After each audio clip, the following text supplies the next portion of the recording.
kung gutom na kayo. Na, ito na. Yan. Alam mo bang, nakausap ko si Rafael. Inukumusta ka. Oh. Bakit naman ho niya ako biglang kakamustahin? 7 taon niya na ako hindi kinakausap. Anong malay mo? Baka nalulungkot. Dahil balita ko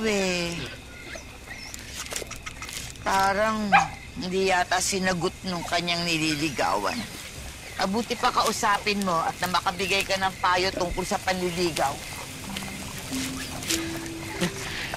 Ano naman pong alam ko sa panliligaw na yan? Wala pa naman po akong nililigawan. Sino ba magkagusto sa isang katulad ko? Naku, ikaw talaga.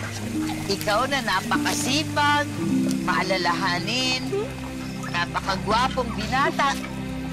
Ay nako, maraming magkakagusto sa'yo. Gusto mo, papilahin ko sila? Ikaw talaga, Lola. Kahit gaano po kabigat yung dinadala ko, napapagaan niyo po. Alam niyo, napakaswerte ko po dahil kayo nakapulot sa akin.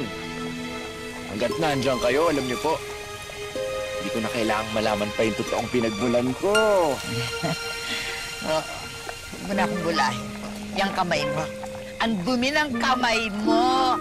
Mag-aamoy aso na Lola, hindi ko naman dinidikit bagong paligo ako bago to. Sige, ako na lang po. Ako na lang po dyan. Ako na lang po. Sige.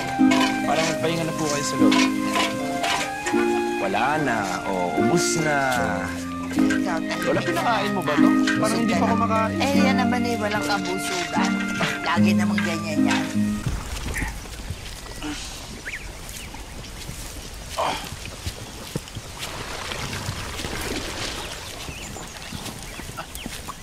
Magandang araw po, Senyorito Rafael.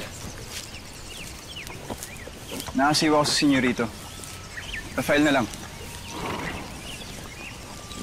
Bakit ikaw yung gumagawa niyan? Marami naman tawahan dito. Sanay na po ako sa mga gawain dito sa hacienda. Mula ngayon, sa akin ka natututok. Pag nandito ako, sisilbihan mo ako. Pag may lakad ako, sasama mo ako. Imbis na yun yung gawin mo. Ayos ba?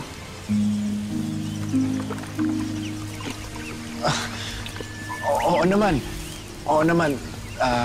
Rafael. Sige, pupunta tayo sa bayan. Sama mo ako. Pero maligo ko muna.